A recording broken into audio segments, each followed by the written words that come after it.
de Saint-Louis dara mënu ko soppi Makabari je crois deuxième cabinet dara mënu leen soppi parce que ñooñu dañu am taxawaay boo xam ne de toujours tout le temps ils ont été constants xam nga bu ñuy taxaw ne PAM di nga ñeen juge baax na aussi juge yi nga xamante ne ils sont toujours restés constants ñuy wax ne ñii ils sont restés constants donc ni nga ci mën a tibbee ñu baax ñooñu mais noonu la amee aussi ñoo xamante ne dañu doy waar te Sonko ñooñu lay wax te loolu am na fii te ñëpp gis nañ ko parce que soo gisee affaire Mame Mbaye Niang bi ni mu demee sur la base simplement nga taxaw ne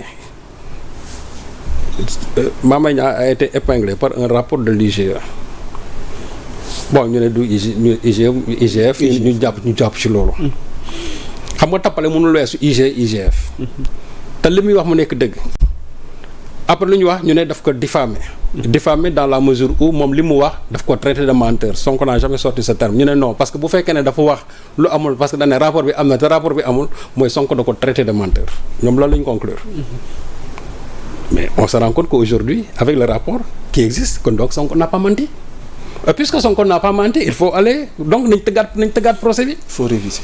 ci loolu la ñu jël c'est-à-dire engagé benn procédure 30 mars ñu door def procès bi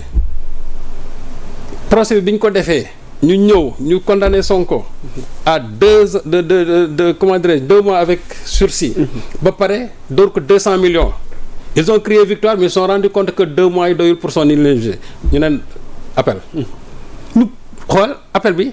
sax dañ ko violer parce que il faut au minimum 2 mois pour ça 30 mars la 8 mai c'est-à-dire que donc 38 jours ñu tëggaat appel bi alors que amoon na fi ay procès yoo xamante ni ñu ngi fi nelaw pendant presque 2 ans muy l'affaire Madiambal Diagne ak capitaine Touré kenn waxu ci mais parce que il fallait ñu accélérer la procédure vider ko mu jeex te lu ne xew na ci Sonko n'a jamais eu l'opportunité d'assister à son procès lu ne gis nga dañ na ko ci léegi ils ont crié victoire bi ñu demee appel bi parce que boobu ñan ñoo fa nekkoon aussi il y avait le juge Amadou Diouf moo fa nekkoon ak Bakhoum te ñooñu xam nañ ñëpp ci pouvoir bi lañ faraloon par pouvoir Macky Sall lañ faraloon ñun coono bu ñu mës a am ñun ñii ñooñu ko teg coono bu ñu mës a am ñooñu ko teg ak comment dire Abdou Karim lu ñu mës a dal ñun ñi rek ñooñu ko teg on nous a privé de liberté dans ce pays léegi nag ñun ñi nga xam dañoo privé de liberté ñoo xam ne ñii ñooñu privé de liberté mais nous on a la liberté d'aller dénoncer te Sonko ci loolu la nekk man aussi ci posture boobu moom ci laa nekk donc su fekkee ne ñooñu dañoo teg nit ñi coono baax na ñu rappeler ko wax ko te léegi maintenant le bouquet final mais c'était la Cour suprême parce que su fekkee nañu dem premier ressort dem appel ñu daan Sonko ñoom ñu dem Cour suprême fi ñu war a atte yëf yi définitivement pour atteindre l'autorité de la chose jugée ñu dem foofa ñoom aussi ñu neenal parce que il fallait que li ma la wax coûte que coûte ñoom ñu ne Sonko n'est pas du tout éligible et ça a été accéléré te imaginez par exemple au moment où on a condamné Sonko ci dans l'affaire Mame Mbaye Niang mais teguñu ci dara l'affaire Adji Sarr ñëwaat encore gis nga affaire Adji Sarr bi li nga xamante ne moo ci am on a encore condamné Sonko ci affaire je ne sais pas corruption de la jeunesse un délit boo xam ne ni kenn xamu ko dans l'histoire de ce pays là. ñu terminé ak Mame Mbaye Niang bi ñu ñëw ci kaw Adji Sarr bi donc dans l'affaire Mame Mbaye Niang ñu terminé donc bi ñu demee Cour suprême pour que ñoom ñu àtte yëf yi quand on a soulevé l'exception d'inconstitutionnalité à propos de l'article 290 ñoom ils ont dit que non seulement l'irrecevabilité était irrecevable mais en plus leen rek lañ ci génne mooy la contrainte par corps parce que ils ont considéré la diffamation comme une infraction politique et c'est là où vraiment le problème est réglé moo tax ñi bëgg a taxaw surtout la presse manipulatrice bi bëgg a taxaw tey daal ne Sonko perd son éligibilité. ci laa bëggoon ñëw. ma ne le débat sur l'éligibilité l'inéligibilité qu'est-ce qu'il faut retenir Serigne Saliou. mais xam nga aussi yaamu sax. on a parlé d'une loi d'amnistie boo xam ne dañ ne moom dafa effacer toutes ces infractions politiques. loolu tax Sonko ñu réintégrer ko dans le fichier électoral. exactement dañ ko cee génnewaat ko ci. y a pas un nouveau procès. dégguma ko de. waaw mais xam nga procès dara amatul. xam nga Sonko dañ ko cee génnewaat. su fekkee tey Sonko dafa demaatoon beneen procès. ñu daan ko ci bu boobaa mën nañu wax ne perdre na son éligibilité mais demuñ dara amu fi c'est-à-dire lu bees amu fi. donc. li nga xamante ne mooy loi d'amnistie bi. dogguma la de. waaw parce que même le professeur Mounirou Sy juriste. waaw nee na monsieur Ousmane Sonko est demeure éligible. nonobstant le rejet du rabat d'arrêt. mais moom laa la wax rabat d'arrêt bi mënu ko didi. mais donc Bamba Cissé l'a si bien expliqué aussi en tant que moom laa la wax moo tax ma ne ça juridiquement parlant tey kon il y a plus de débat à vouloir considérer Sonko comme quelqu'un d'inéligible. Il n'y a jamais eu débat. Ce sont des journaux de mauvaise foi ou bien je ne sais pas des opposants de mauvaise foi ñoom ñoo bëgg a introduire encore débat boobu. À quelle fin? Et c'est désolant de voir un journal comme Jeune Afrique dugg ci débat bi encore. À quelle fin sëñ Saliou? mais à quelle fin mais xam nga yow tey ki leen sonal Sonko kese la. Éternellement ces gens-là vont se battre contre Sonko et c'est bénéfique pour Sonko parce que loolu mooy ragaillarder Sonko. Donc ñoom chaque fois ñoom seen problème ce n'est pas le président Diomaye c'est-à-dire c'est Sonko. Donc li gën a grave mooy ñu wax ay waxu rabat d'arrêt. On a rejeté la requête en rabat d'arrêt. Et qu'est-ce qu'on dit? Oui, donc Sonko est inéligible. Alors que ñoom li ñu wax le rabat comment dirais-je l'infraction de diffamation. xam nga déjà nee nañ comment dirais-je la loi d'amnistie génne na ko.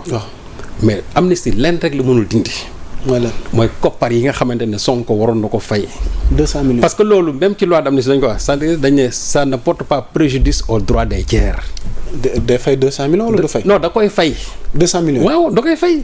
donc soo gisee même procès man jàpp naa ne sax peut-être c'était pour wax ne ñoom du ñu fay 200 millions yi mais dañu dëggalaat daan ne Sonko 200 millions yi daf koy fay c'est que loolu c'est-à-dire que loolu la.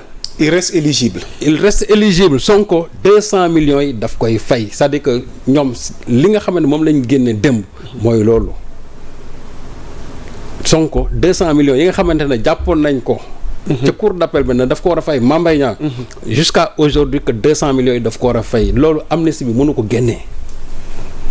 loolu mooy wax bi léegi nag le problème qui se pose mooy aujourd'hui Sonko en a profité pour wax leen ne leen.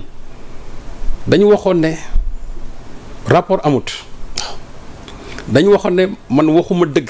bañ traité ko de menteur qualifié ko en diffamation ne dafa yàq daram parce que dañ ko traité de fenkat Mame Mbaye Niang du fenkat léegi Sonko taxaw na mën leen waa document boobu ñu doon wax ne amul document baa ngi nii Amadou Ba ko signé pré rapport ak rapport baa ngi nii te pourtant nag Amadou Ba 2018 toogoon assemblée wax ko de. on s'en rappelle. moo taxaw wax ko daane rapport am mais Mamoussa man dossier boobu liggéey naa ci. moo tax seen salaire tey foog lépp leer. dossier boobu ñi ci njëkk a liggéey.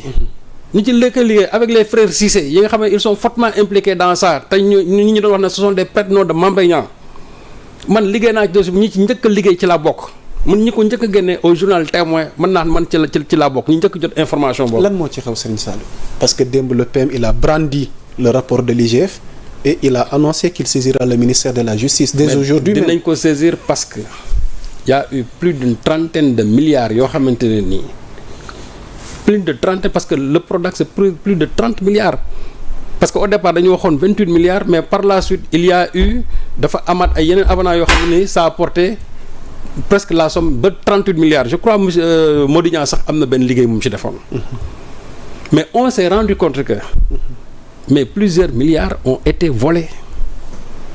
parce que bu fekkante ne tey dañoo xam ne 30 milliards dañ koy dugal ci dag yi mais y a beaucoup de dag yoo xam ne ba léegi fonctionné wul dag yi ñu prévoir woon yëpp 38 milliards bu ñu ko génnewoon tey kenn le problème ne se posait pas et pourtant les DAC c'était un très bon projet bu ñu ko toppoon parce que c'était des fermes agricoles li ñu waxoon ne moom la mën a générer en termes d'emploi mais finalement les gens ils ont préféré mettre l'argent dans leur poche def ko seen i poche léegi nag Mame Mbaye Niang bañ ko ci accusé moom lu mu wax mu ne man je n'assurerai que la tutelle technique mais ñi nga xamante ne ñoom lañ jëloon def leen jox leen les marchés de gré à gré ak ñeneen ñi ci impliqué woon mais on s'est rendu compte que en réalité les gens sont remplis tout simplement les poches Sonko nag loolu la doon soulever et aujourd'hui le rapport est là pour montrer njombe yi nga xam ne def nañ ko ci Prodac bi. am na ku dëggal li nga wax. mais oui ci benn ouvrage buñ ko fàtte. oui.